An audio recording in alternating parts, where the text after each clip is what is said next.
Betsy Harris knew every nook and cranny of Chandler so well she could have given a tour blindfolded. There was the park on the corner of Palm Boulevard, where she fed the ducks stale breadcrumbs every morning. The pharmacy where Tom, the pharmacist, always asked about her blood pressure but never quite listened to the answer. The library with its worn-out armchairs, where she'd read every Agatha Christie mystery, then moved on to modern thrillers once the classics ran out. 30 years in one town was like an old sweater, comfortable, familiar, but sometimes it felt like it was getting a little tight under the arms. Her house on that quiet street with neatly trimmed lawns was full of memories. In the kitchen, a stubborn jam stain on the wallpaper that never came out after her grandkids turned the place into a culinary war zone about 10 years back. In the living room, the couch with the sunken spot where her late husband Jack used to sit, always leaving cookie crumbs in the creases of the fabric. She hadn't even tried to clean them up for the first 2 years after he passed. Then she started, but sometimes she'd leave a few on purpose, just in case he ever came back and wanted a snack. A retired elementary school teacher's pension didn't allow for extravagance, but it kept her out of real need. Betsy had learned to count every penny back when she worked as a cook in a rundown diner and took night classes to become a teacher. Now her budget was planned down to the cent. Meds, groceries, the occasional movie night with friends, and one new book a month. Friends. There weren't many left. Some had moved closer to their kids. Others, well, with age, the list of people who could still come over for tea kept shrinking. Barbara, with her arthritis, rarely left the house anymore. Martha had moved to a nursing home after her stroke. And Linda, her closest friend, now talked more about her grandkids than anything else. Their weekly get-togethers had turned into Linda's monologues about little Benjamin learning to tie his shoelaces.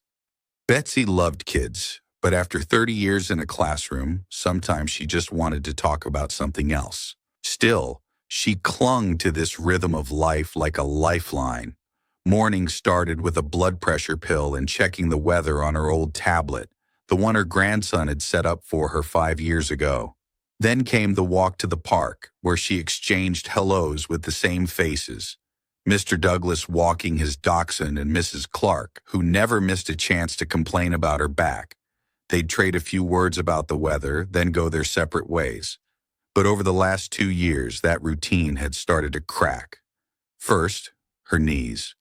They ached so badly sometimes she skipped the walks altogether and just sat at home, staring out the window at the park she couldn't reach. Then her heart, her blood pressure spiking, or a dull ache in her chest that forced her to sit and wait for it to pass. Her cardiologist, Dr. Morrison, seemed stuck in the 80s. He prescribed the same pills he had 10 years ago, and when she complained, he'd just say, "Well, what do you expect at your age, Betsy?" The final straw was the clinic wait. She got there at 8 in the morning and wasn't seen until 11. The hallway was full of other retirees, some dozing, others quietly groaning. One woman, maybe in her 70s, was crying into the phone, telling someone she was scared. Betsy watched it all and thought, is this really how it's supposed to be? That day, she came home, sat on the couch, Jack's spot, and suddenly realized Chandler wasn't giving her what she needed anymore. Peace had turned into stagnation.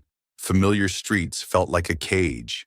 Even her beloved kitchen, where she'd spent hours trying new recipes, now seemed too small. She opened her laptop, a Christmas gift from her daughter last year, and started searching. Not for a vacation, not for a temporary fix, but for a place to start over. Somewhere doctors wouldn't brush off her concerns. Somewhere she could walk without pain. Somewhere she might even find people who wanted to talk about more than grandkids and the weather. The first results were all Florida, the retiree classic. But the idea of endless heat and tourist crowds turned her off. Then she stumbled on an article about Raleigh. Good hospitals, mild weather, an active senior community. Betsy closed the laptop and walked to the window. Outside was her Chandler, safe, predictable, painfully familiar. But for the first time in years, she felt something new. Maybe there's more than this. Betsy closed her laptop, but the thought of moving wouldn't let go. She stood up and walked through the house, as if seeing every corner for the first time in years.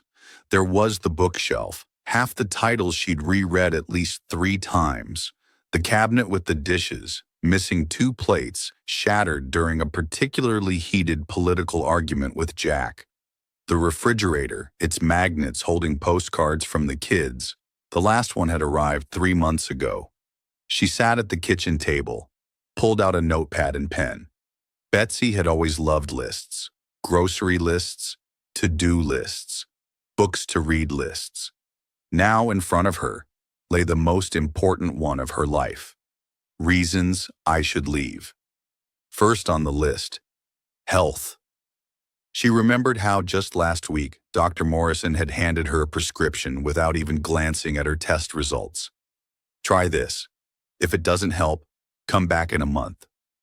She'd wanted to argue, but he'd already turned to his computer. Dismissal clear as day. Second, loneliness. Her friends were sweet, but their meetups had long become hollow rituals.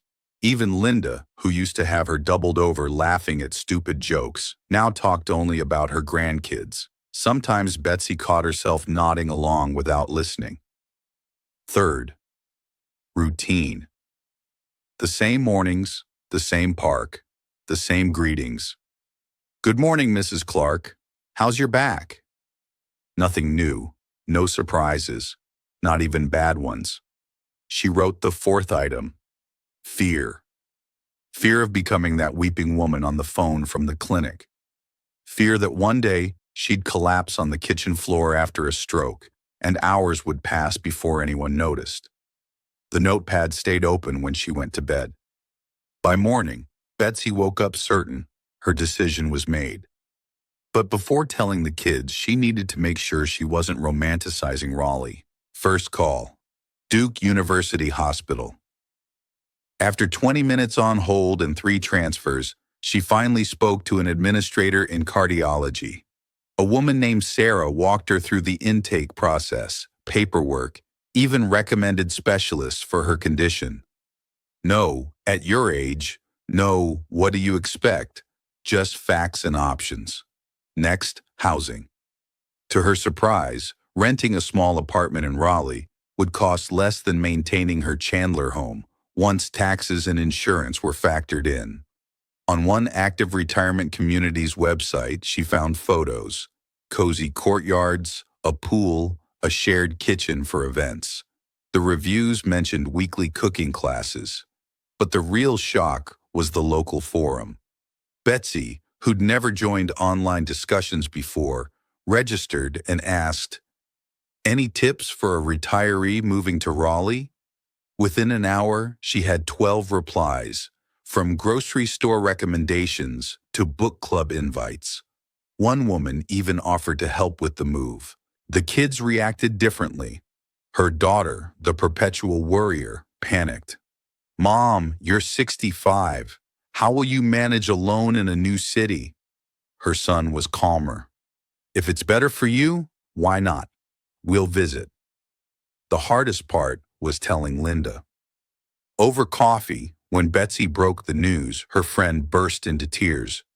"I thought we'd grow old here together." For a moment, Betsy nearly changed her mind. Then Linda wiped her eyes and said quietly, "You're right. I'd leave too if it weren't for those damn grandkids." Packing took 2 months. Betsy sorted through belongings, deciding what to keep. Jack's tie collection? No. Her cast iron skillet? Yes. The kids' photos? Absolutely. But the album of their childhood drawings saved for 30 years? Probably not.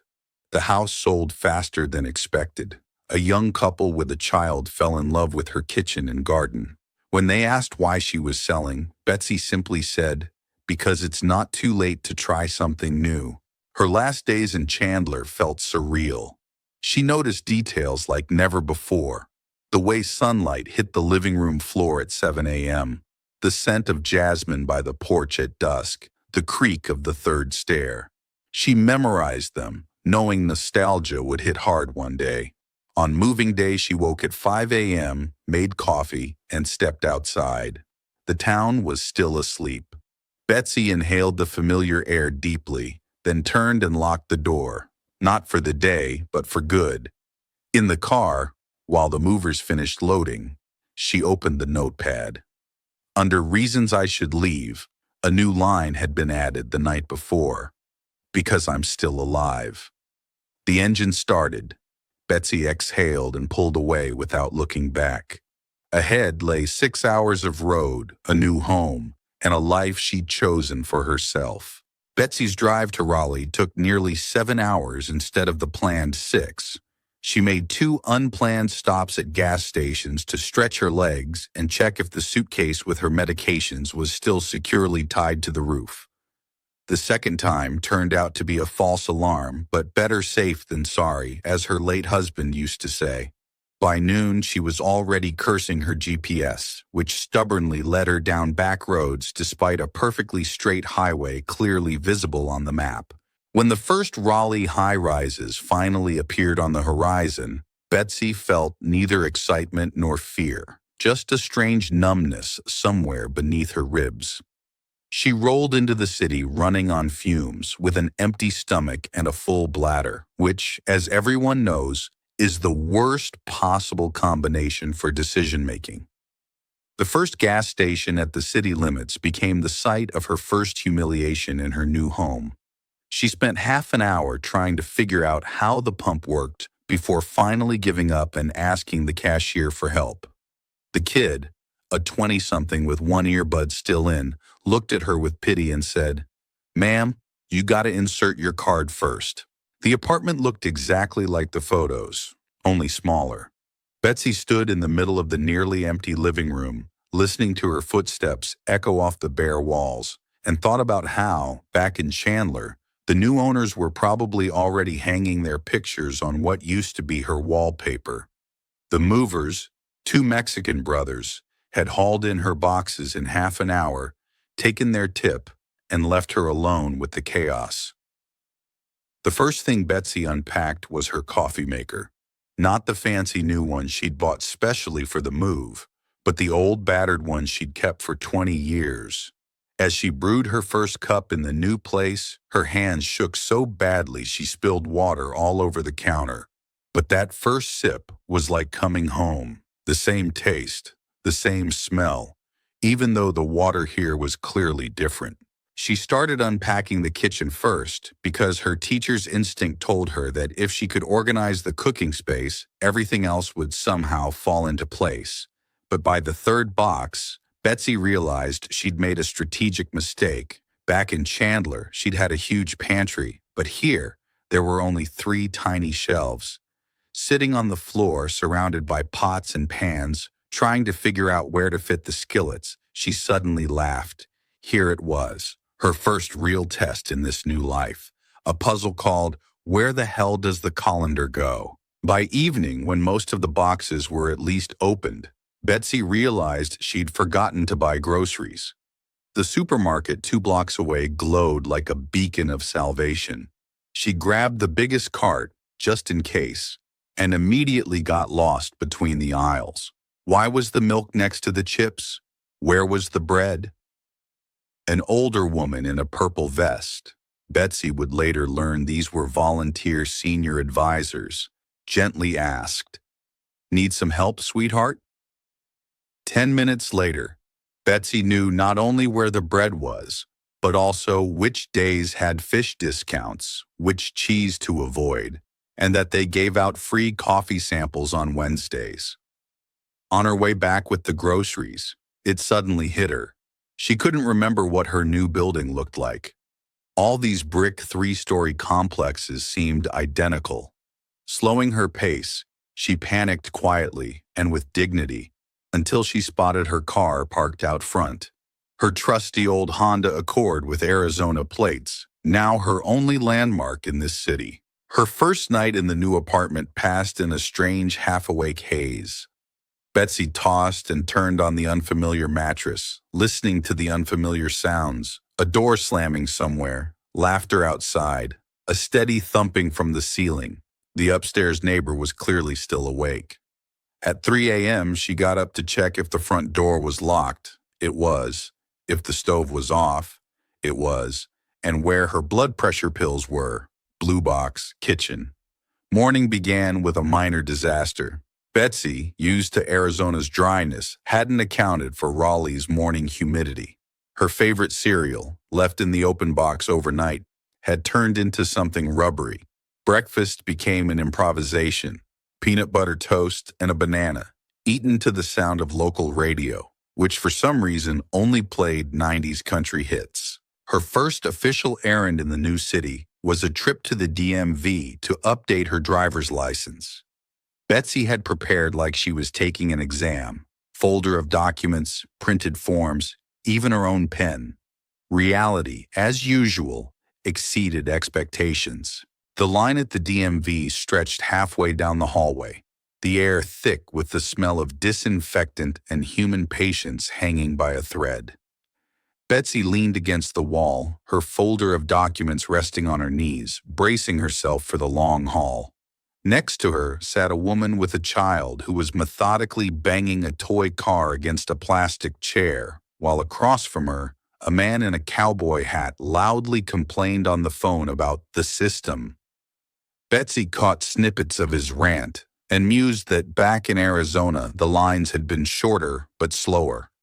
Here, everything moved with a jittery energy, as if people feared their ticket would expire if they so much as blinked. When her number finally flashed on the screen, Betsy approached the counter, where a young woman with hot pink nails wore an expression that said she'd already met her daily quota of human interaction. The photo on her new driver's license was less than flattering. Betsy had blinked at the worst possible moment, forever cementing her place in North Carolina's database as a woman caught off guard by her own life. Still, she was now officially a resident, which meant she qualified for local health insurance. The whole point of her move was finally taking shape. Finding doctors, though, turned out to be trickier than she'd expected. Back in Chandler, she'd had the same primary care physician for 10 years and never had to think twice about it. Here, she had to scour clinic ratings, read reviews, call offices, and figure out who was even accepting new patients. Her first call to Duke University Hospital ended with an automated menu. Press 1 if you're having a heart attack, 2 for a stroke, or 3 to schedule an appointment. Betsy pressed 3 and got a slot with a primary care doctor 3 weeks out. Not ideal, but better than nothing. Meanwhile, there was the apartment to settle. Betsy discovered a secondhand furniture shop in Raleigh and headed over in search of a bookshelf. The place was a museum of other people's lives. Couches that had likely held generations of families, cabinets that had guarded secrets, mirrors that had reflected faces long gone. She picked out a sturdy oak shelf with carved edges, clearly handmade. As the seller, an older black man with silver temples, wrote up the receipt, he asked where she'd moved from. At the mention of Arizona, he chuckled and said his cousin lived in Tucson, where, according to him, it was hot as the devil's oven. Betsy nodded, thinking this was the first near-friendly conversation she'd had in her new city. Next mission, a hairdresser. Betsy's hair had started reminding her it was overdue for a trim. In Chandler, she'd gone to the same woman for 15 years, who knew exactly 2 cuts that suited her. Here, she'd have to gamble. The salon, Glamour, was a 10-minute walk away. Inside smelled like hairspray and singed strands, while a talk show played on TV.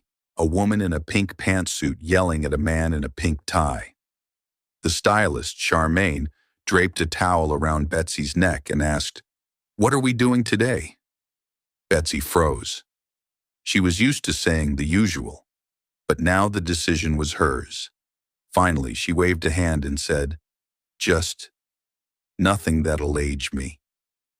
Charmaine nodded like she'd heard that 5 times already and got to work. 40 minutes later, Betsy stared at a woman in the mirror with a neat cut that, she thought, shaved off a good 5 years. She left a generous tip, less for the haircut, and more because Charmaine had tipped her off about a local gardening club full of women her age. The day of her first doctor's appointment was rainy. Betsy arrived early, wary of traffic, and spent 40 minutes in the waiting room flipping through a healthy living magazine that, she noticed, was mostly ads for supplements. Dr. Morrison, a kind-eyed man in his 50s with a habit of nodding while listening, pored over her medical records, asked a dozen questions, and finally said something she hadn't heard from a doctor in years. "Let's figure this out."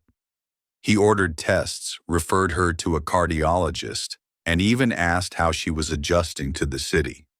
Walking out, Betsy felt a weight lift. Someone was finally taking her health seriously. Between appointments, Betsy explored.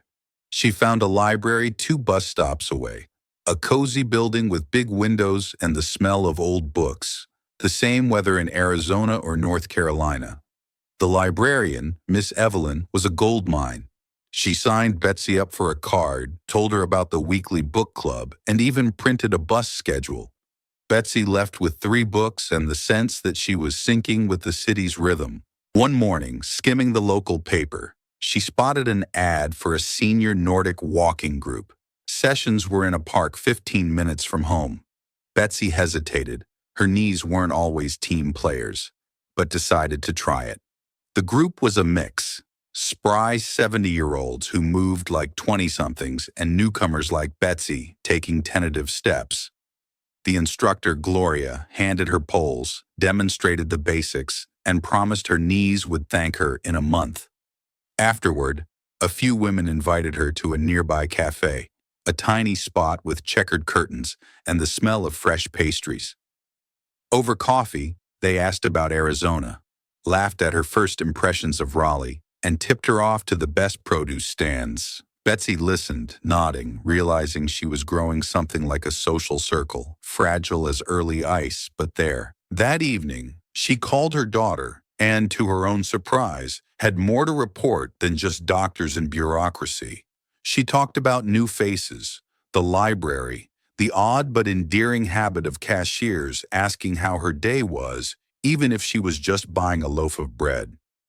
Her daughter, who'd worried about the move, laughed and said, "Mom, you're practically a local already." Hanging up, Betsy looked at her new license, her bookshelf, her calendar marked with appointments and book club dates, and thought, maybe this was what settling in looked like. Slowly, with bumps and bruises, but she was putting down roots in this new soil. Betsy sat in the cardiologist's office, watching the screen where the jagged line of her heartbeat pulsed. Dr. Reynolds, a woman in her 50s with a short, no-nonsense haircut and a focused gaze, studied the Holter monitor results, occasionally typing notes into the computer. Betsy had grown used to the fact that doctors here didn't rush, didn't interrupt, and didn't keep glancing at the clock as if a crowd of patients with more urgent problems waited outside. Back in Chandler, her last cardiologist would skim her test results as she walked in and have a prescription ready by the time she sat down. Here, Dr. Reynolds spent a solid 20 minutes explaining what was happening with her heart, why her blood pressure spiked, and exactly which medications she'd need now.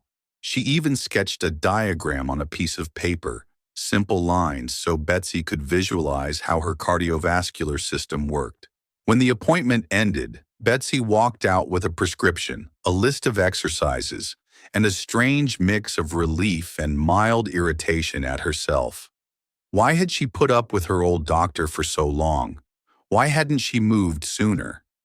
But those thoughts quickly dissolved into everyday concerns. Now she had a clear treatment plan, which meant she could finally focus on other parts of life, like the kitchen. Betsy had always loved cooking, but in recent years, it had become more of a chore than a joy. Cooking for one felt pointless. Why fuss over a pie when a sandwich would do? But something had shifted in Raleigh. Maybe it was the new climate, the fresh produce at the local farmer's market, or just having more energy now that her heart didn't race every time she climbed the stairs. She bought a woven basket and started heading to the market every Saturday, where vendors sold vegetables, fruit, and cheeses from local farms. The first time, she'd been overwhelmed by the choices. Half these apple or squash varieties didn't even grow in Arizona. But the sellers happily explained which were sweeter, which were best for pies, and which were worth trying just because this one's our pride and joy. Betsy nodded, sampled the slices they handed her, and gradually filled her basket. One day, while picking out peaches at a stall labeled Johnson Family Farm, Esther 1947, she heard a voice behind her. "Oh, you getting these for cobbler too?" Betsy turned. A woman about her age stood there in a straw hat, her own basket brimming with peaches. "I don't actually know what cobbler is," Betsy admitted. The woman laughed. "Well, then you have to try it. It's like pie, but easier. I'm Martha, by the way." And just like that, a friendship began. Martha was a local who, like Betsy, loved to cook, but unlike her, wasn't afraid to experiment. She immediately invited Betsy over to show you how real Southern cobblers made. Martha's kitchen was spacious, with butcher block countertops and a window overlooking the garden. As they peeled peaches, Martha shared stories about local traditions, the dishes everyone considered staples here, and how her grandmother had taught her to bake pies. "Are you a professional chef?" Betsy asked, watching Martha roll out dough with practiced ease. "Oh, goodness, no," Martha chuckled. "I just love feeding people. Sometimes I make desserts for my son's cafe. He owns a little spot downtown." Suddenly, Betsy remembered working as a short-order cook in her 20s, how much she'd loved seeing people enjoy her food. "Do you need any help?" The question slipped out before she could stop it. Martha raised an eyebrow, then grinned. "You know, I've been thinking about starting cooking classes for retirees. Maybe we could team up?" 2 weeks later, Betsy stood in the tiny kitchen of the Homestead Cafe, facing a group of 8 women who watched her expectantly. She was about to demonstrate her grandmother's apple strudel recipe. Her hands trembled slightly, but as she began rolling the dough, explaining each step, the nerves faded. "The key is not to worry if it tears," she said, stretching the pastry until it was nearly translucent. "It's forgiving. You can always patch it." The group gasped as Betsy deftly rolled the filling into a neat spiral, as if she'd done it all her life. And when the strudel emerged golden from the oven, the murmurs of approval were instant. "Betsy, you're a marvel," one woman exclaimed. "My husband adores strudel, but I've always been too intimidated to make it." Betsy smiled, handing out the recipes she'd typed up at the library. She hadn't expected how good it would feel to share what she knew. After class, the cafe's owner, Martha's son, offered her a weekly teaching spot for a small stipend and free lunch. She agreed without hesitation. Now her life had a new rhythm. Mornings started with pills, taken exactly on schedule per Dr. Reynolds' orders. Then a walk in the park where she sometimes met friends from her Nordic walking group. Twice a week she visited the library, where Miss Evelyn always set aside new books for her. And on Thursdays, cooking classes, which kept drawing bigger crowds. One day after class, an older couple approached her. "We heard you're from Arizona," the man said. "Our son lives out there." They got to talking, and it turned out the couple had moved to Raleigh a year ago, also for better health care. "You know," the woman said, "when you relocate at our age, you assume you'll never fit in, but then you realize your people are everywhere." Betsy nodded. She'd thought the same when she first arrived. Now, she had a doctor who'd finally figured out her heart, a hobby that brought her joy, and even a small but steady circle of friends. That evening, stopping by the corner store for milk, the clerk, now familiar, asked how she was doing. Great, Betsy said, and she realized it wasn't just small talk. She meant it. At home, steeping tea, she glanced at the calendar filled with next week's plans. Her cardiologist follow-up, book club, a cookie baking workshop. And it struck her. Maybe this was happiness. Having things to do, being needed. And finally, in every sense, having a heart that worked just right.